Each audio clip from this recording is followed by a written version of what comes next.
Eh oui, vous êtes sur les ondes de Top Pot, votre podcast en français sur la science, l'industrie et la consommation du cannabis.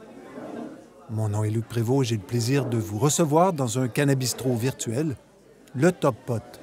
Bienvenue chez vous. Top Pot ne donne aucun conseil. Consultez votre médecin, votre pharmacien, votre avocat, votre journaliste préféré, le législateur ou la personne de science de votre choix. Aucun des auteurs, contributeurs, commanditaires, administrateurs, toute autre personne liée à Top Pot ne peut être tenu responsable de quelque manière que ce soit de votre utilisation de l'information contenue dans le podcast. Vous allez bien? Le chanvre est bon par chez vous? Aujourd'hui, on va discuter d'un phénomène que vous connaissez, même si vous ne l'avez peut-être jamais vécu personnellement. J'évoque évidemment l'euphorie du coureur, le fameux « runner's high » en anglais. J'ai fait un test que vous pourrez reprendre à la maison. Entrez dans un moteur de recherche le nom de votre marathon préféré et le mot « euphorie ». Pour m'amuser, et je n'ai pas de marathon favori, j'ai tapé « Marathon de Montréal » et « Euphorie ».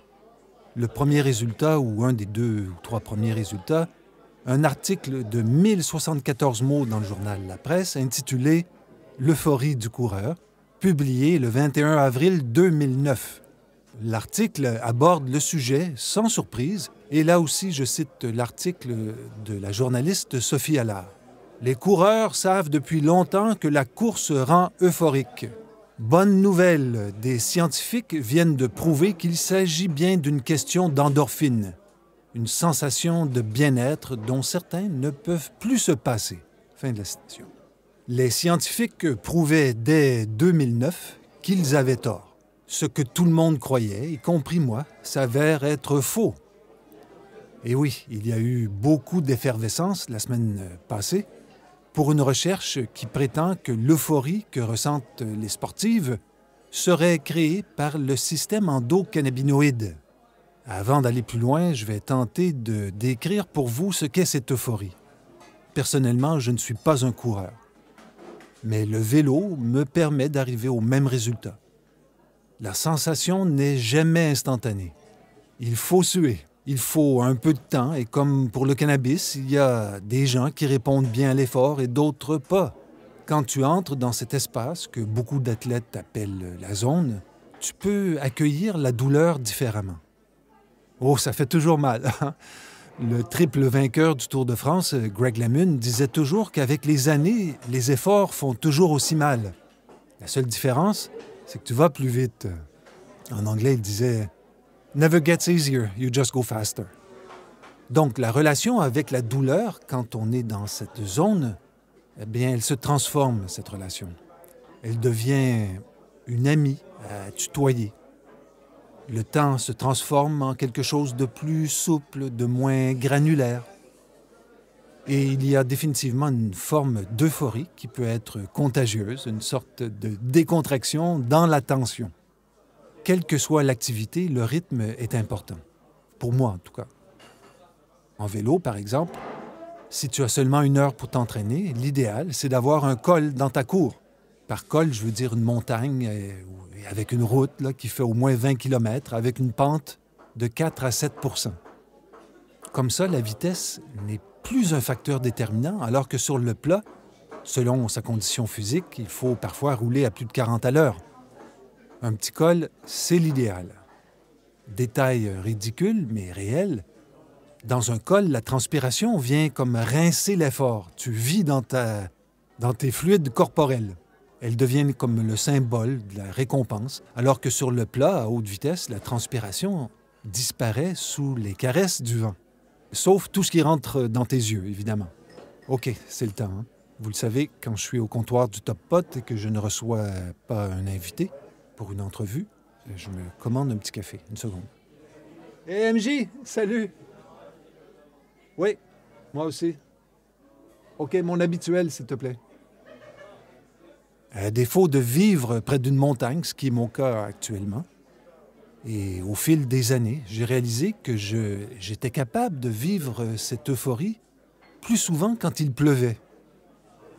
Ça m'a pris quelques mois à l'adolescence pour comprendre que j'étais aussi très réceptif à d'autres substances qui se trouvent dans la campagne autour de Boucherville où je suis né.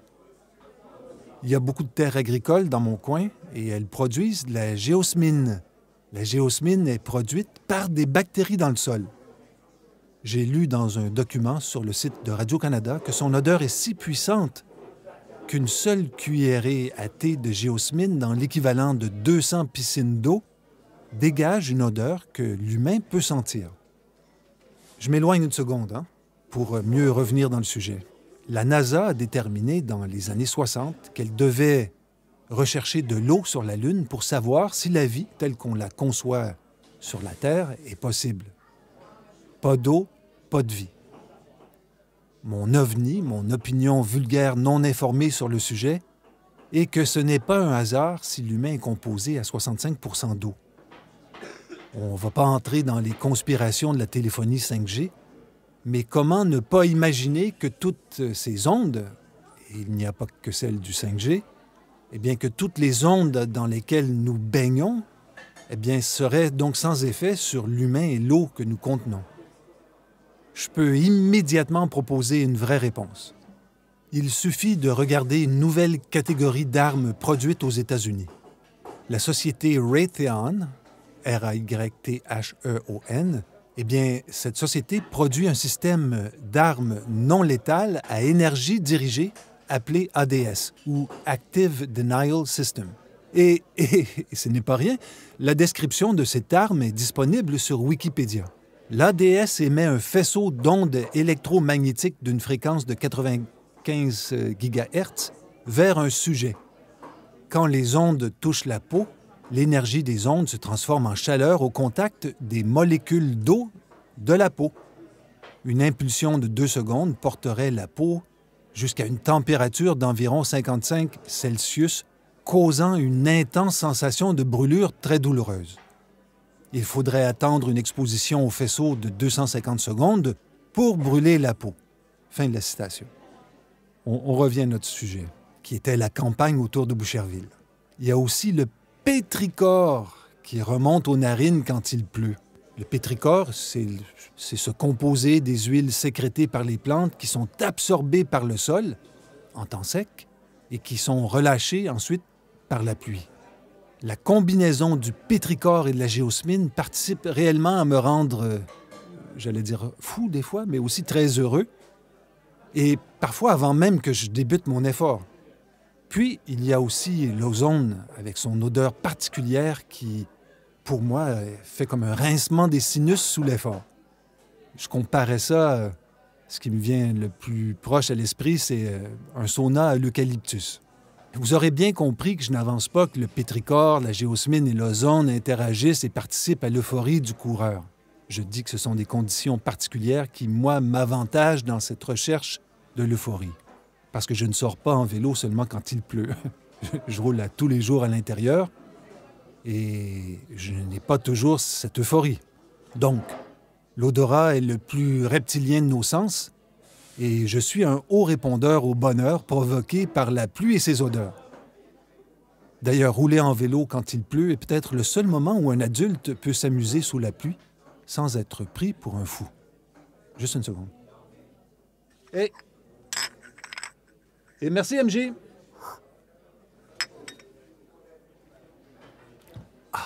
OK. Oh, que je réponds bien au café. Donc, j'ai mis un lien dans les notes de l'épisode pour une vidéo produite par le MIT qui démontre ce qu'est ce cycle du pétrichor. Dernier détail, des scientifiques avancent que l'odeur de la pluie serait intégrée dans notre conscience collective du fait de sa relation avec l'abondance des cultures et l'élevage des animaux. Cela explique peut-être mes réactions viscérales quand il pleut. J'ai eu la chance de vivre au Brésil à la porte de l'Amazonie et la pluie de l'après-midi, as chuvas das duas, la pluie de 2 heures, comme ils disent à Belém do Pará, eh bien cette pluie pouvait provoquer des accumulations jusqu'aux genoux en moins de 10 minutes. Et c'était toujours le moment où je décidais évidemment d'aller prendre une marche. OK. On rentre maintenant dans notre sujet de plein pied. L'euphorie du coureur a longtemps été attribuée aux endorphines. Il s'agit de substances chimiques produites naturellement par le corps humain pendant l'exercice comme réponse à la douleur. On pensait donc que la production des endorphines, qui sont des opiacés endogènes, augmentait à l'effort. Un opiacé endogène, ça veut simplement dire qu'il s'agit d'une substance produite à l'interne par le corps sans apport externe. Et soudainement, la semaine passée, apparaît Hilary Marussac, une femme qui est professeure assistante de psychiatrie et de neurosciences comportementales à l'Université d'État de Wayne aux États-Unis.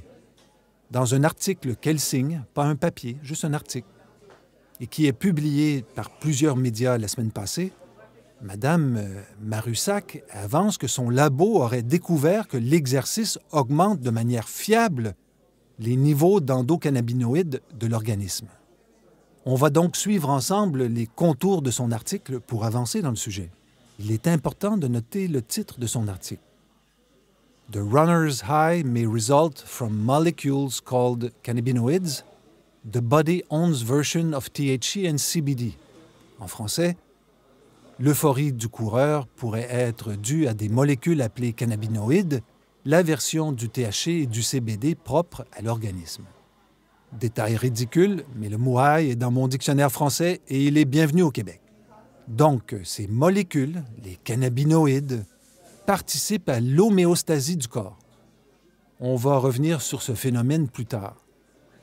Cette production naturelle de substances chimiques par notre corps explique les bénéfices de l'exercice pour le corps.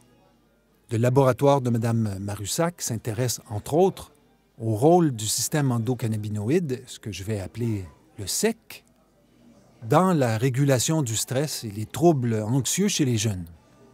Bon, on ne va pas refaire la présentation des bénéfices de l'exercice physique pour les humains. C'est à ça que sert l'éducation. Non, pas l'éducation physique, l'éducation tout court. Et l'exercice est bon aussi pour la santé mentale. Et la réduction de l'anxiété, et la réduction de la dépression. Et l'exercice aurait même une action positive sur la maladie de Parkinson, et elle serait aussi associée à une humeur plus stable et une amélioration, ce n'est pas rien, de l'estime de soi. Alors, quels sont les mécanismes précis qui provoquent de tels bénéfices? On ne sait pas.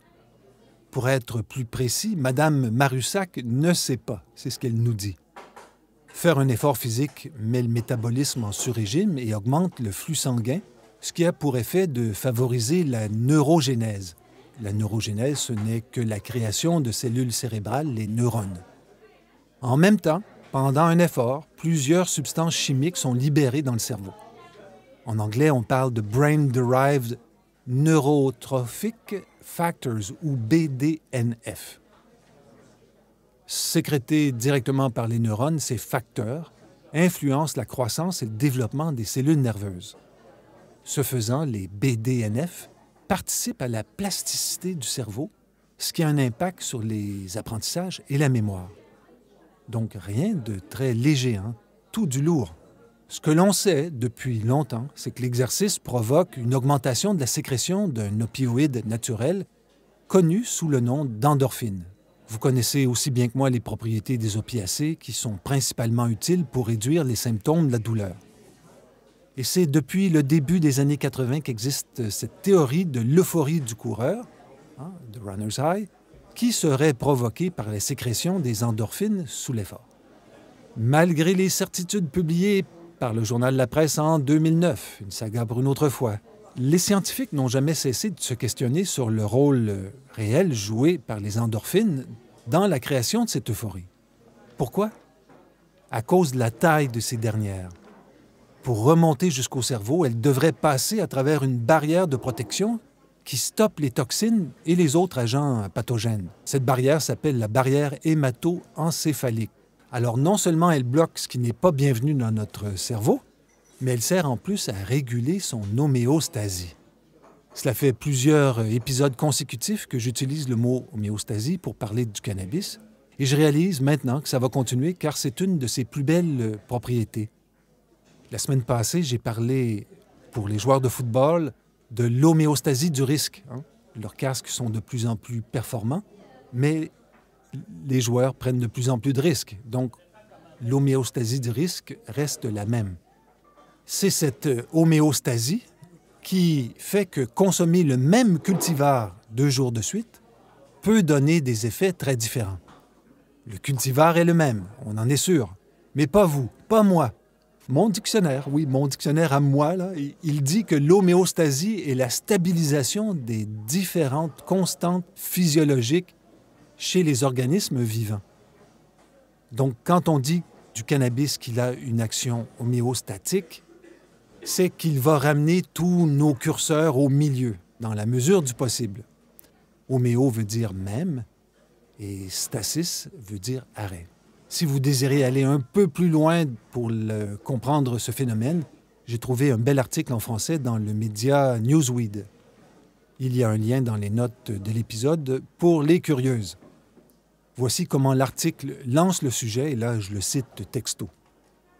L'homéostasie est une multitude de processus variés qui permettent au corps de modifier son environnement interne pour s'adapter aux changements externes. Cela inclut un grand nombre de facteurs importants, voire vitaux, comme la température corporelle, le rythme cardiaque, la pression artérielle, le sommeil, l'humeur et l'appétit. Fin de la citation. Merci Newsweek. On le sait, le corps humain est futé. Vous avez un problème de pression, votre corps sent que votre cerveau a besoin de plus de sang, boum! Vous perdez connaissance et instantanément, votre cerveau, le mien aussi d'ailleurs, votre cerveau profite de votre allongement au sol pour s'irriguer beaucoup plus efficacement.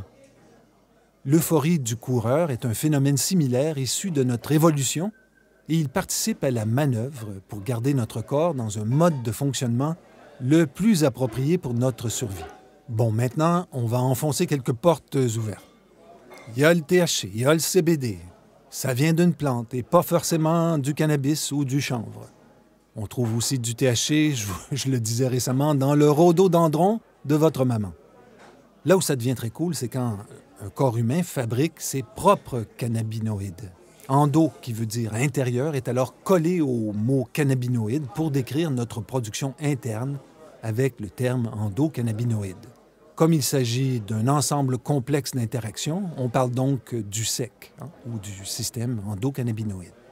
On referme la porte. Qui était où? Comment plusieurs études ont-elles prouvé que les endorphines n'avaient rien à voir avec l'euphorie du coureur? Comment on fait ça? Il me semble c'est intéressant.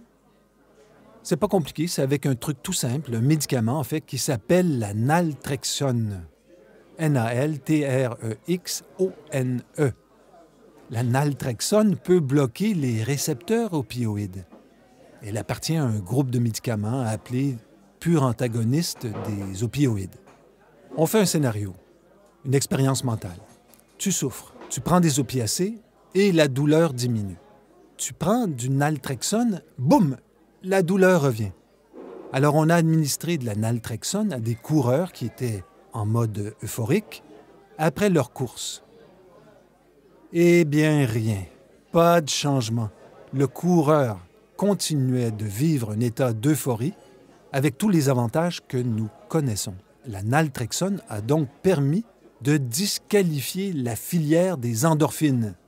D'autres chercheurs, les coquins, ils ont fait l'inverse. Ils ont bloqué les récepteurs du SEC chez des sportifs euphoriques. Ils ont constaté immédiatement une réduction des effets généraux positifs de l'exercice sur, entre autres, la douleur et l'euphorie. Bon. Tout n'est pas noir et blanc, tout n'est pas clair. Il y a des études contradictoires. On est peut-être aussi dans une situation si bien expliquée par John Ioannidis. Il a sa page wiki que je vais citer maintenant. John Ioannidis, né le 21 août 1965 à New York, est un professeur de médecine et un chercheur de l'université et de l'École d'humanité et des sciences de l'Université Stanford. Il est surtout connu pour son article « Why most published research findings are false » pourquoi la plupart des résultats de recherche scientifiques publiés sont faux. Ce document publié en 2005 a particulièrement suscité la réflexion et le débat scientifique liés à la reproductibilité des études scientifiques. Fin de la citation. John Ioannidis est l'un des scientifiques les plus cités au monde, entre autres dans le domaine de la médecine clinique et des sciences sociales.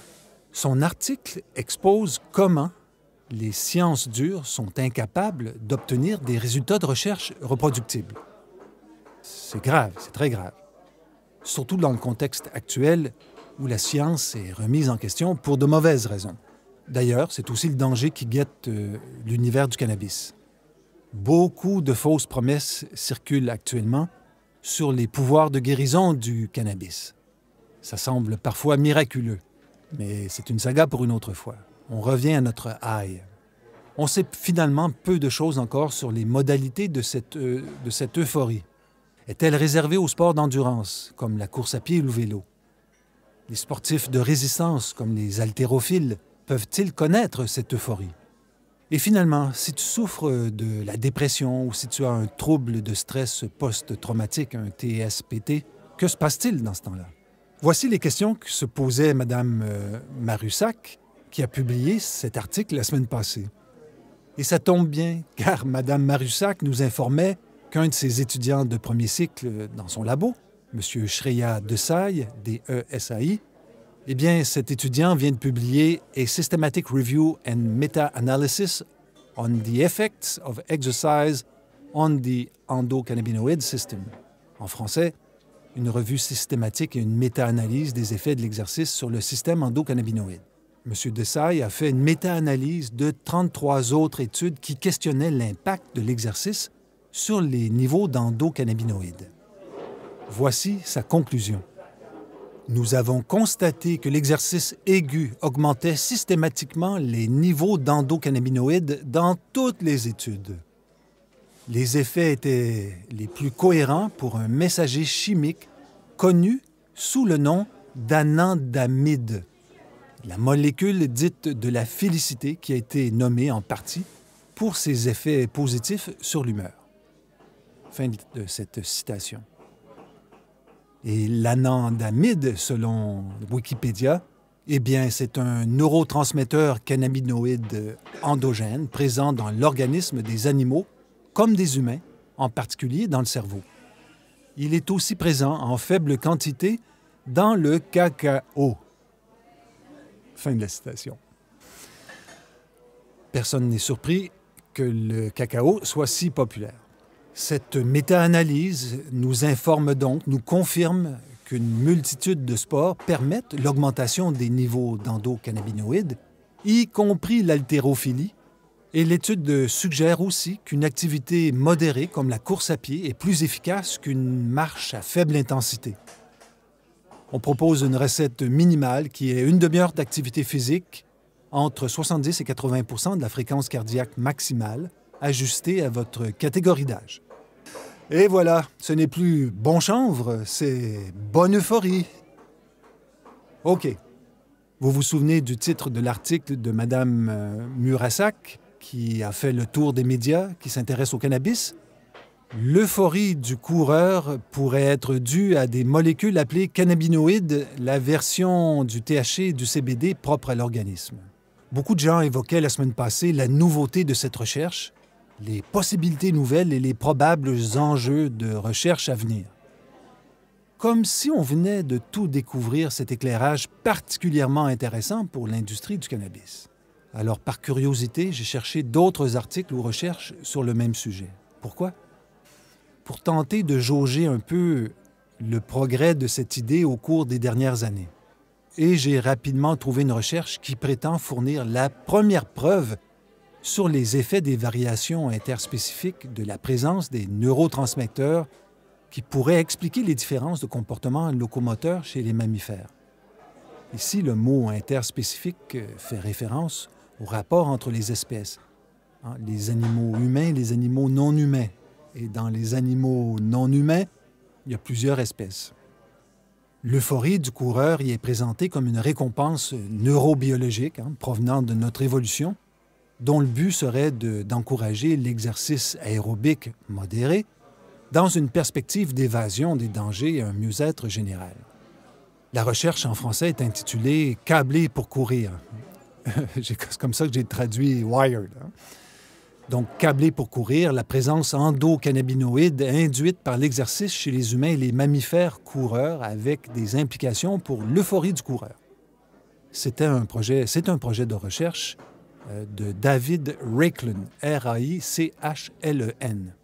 L'approche de cette étude est singulière, car elle compare l'animal humain à d'autres animaux non humains, en faisant l'hypothèse que les différentes espèces avaient peut-être des traits communs et que l'exercice pouvait être encouragé par une série de récompenses biologiques engendrées par les endocannabinoïdes. Cette recherche a donc entrepris de mesurer les endocannabinoïdes chez les humains, les chiens et les furets, avant et après un effort sur tapis roulant. Les résultats de la recherche sont clairs, sont très clairs. Les humains et les chiens sont récompensés de façon similaire et on constate une augmentation significative des endocannabinoïdes induite par un exercice à haute intensité. Symétriquement, il n'y a pas d'euphorie ou d'augmentation des endocannabinoïdes après un exercice à faible intensité. Comme je vous disais tout à l'heure, il faut transpirer, un minimum. Dans le cas du furet, il n'y a aucune augmentation des endocannabinoïdes, quel que soit le niveau d'intensité de l'effort. L'humain et le chien sont des animaux conçus pour courir, ce qui n'est pas le cas du furet, qui est un petit mammifère carnivore qui a été domestiqué pour chasser le lapin. C'est intéressant à constater. Vous me connaissez, hein? Je me permets de relever que dans notre imaginaire collectif, le furet est associé à la course. Vous connaissez la chanson? Il court, le furet du bois, mesdames. Il court, le furet du bois joli. Cette étude, ce que je ne savais pas la semaine passée, c'est que le terme organisme coureur désigne les animaux adaptés à la course. Wikipédia dit ceci. Les organismes coureurs sont généralement adaptés à la course longue distance, à grande vitesse, plutôt que des animaux avec une accélération importante sur de courtes distances. Ainsi, un guépard est considéré comme coureur, tandis qu'un léopard ne l'est pas. Parmi les vertébrés, les animaux de moins de 1 kg de masse sont rarement considérés comme coureurs, comme ils se déplacent généralement par une série de courtes accélérations plutôt qu'à une vitesse constante. Fin de la citation. Donc, si vous avez déjà vu un écureuil, vous savez qu'il ne s'agit pas d'un organisme coureur. On revient à notre étude et à sa conclusion, et que je cite plus ou moins texto. Cette étude fournit la première preuve que la variation interspécifique de la signalisation des neurotransmetteurs peut expliquer les différences de comportement locomoteur chez les mammifères. Ainsi, une récompense neurobiologique pour l'exercice d'endurance peut expliquer pourquoi les humains et d'autres mammifères organismes coureurs s'adonnent habituellement à l'exercice aérobique malgré les coûts énergétiques et les risques de blessures plus élevés qui y sont associés, et pourquoi les autres mammifères évitent de tels comportements locomoteurs. Fin de la citation. Le plus surprenant vient de la date de publication de cette recherche, 2012. Donc, depuis 2012, au minimum, on sait que le SEC est au cœur du système de récompense biologique qui provoque l'euphorie du coureur. Parce que je suis peut-être mal renseigné, j'ai cru que l'article publié la semaine passée nous révélait des nouveaux secrets sur le cannabis. Dans les faits, il s'agissait d'un simple retour sur l'accumulation de preuves et de connaissances encore mal partagées. Comme l'a si bien dit l'auteur canado-américain William Gibson, l'avenir est déjà là. Il n'est simplement pas très bien réparti. C'est aussi M. Gibson qui a inventé le terme cyberespace. Il est quelle heure, là? Oh, c'est l'heure. Un instant. Hey, MJ! Merci beaucoup, hein? Salut! OK, je me ramasse. Pourquoi ces études sont-elles importantes? Après tout, cela ne changera absolument rien à court terme et probablement même à moyen terme pour l'industrie canadienne du cannabis. Mais déjà, on peut constater que les protocoles pour guérir de la dépression incitent maintenant les personnes qui en souffrent à faire de l'exercice pour provoquer à l'interne cette sensation d'euphorie. Plus largement, tout ce qui propulse le SEC dans les nouvelles est une bonne nouvelle qui participe à l'acceptabilité sociale du cannabis. L'euphorie du coureur a longtemps été expliquée par une fausse théorie. Pendant toutes ces années, on a expliqué un vrai phénomène, l'euphorie causée par l'effort, avec de la mauvaise science. C'est aussi un rappel à la prudence dans le contexte de l'industrie du cannabis. Si on a mal expliqué pendant des années des mécanismes qui permettent aux humains, mais aussi aux chiens, de se récompenser en générant un high par un simple effort, comment ne pas imaginer que d'autres explications ou concepts ne sont pas disséminés à tort? On l'oublie souvent, hein, mais la plus grande qualité d'un ou d'une scientifique, eh bien, c'est le doute. Et voilà, c'était le 84e épisode de Top Pot. Questions, commentaires, critiques, n'hésitez pas à m'écrire, lucprévost@hotmail.com. Je vous remercie pour votre écoute, vos partages et vos suggestions. Allez, bonne semaine, beaucoup de bien-être et bon chanvre.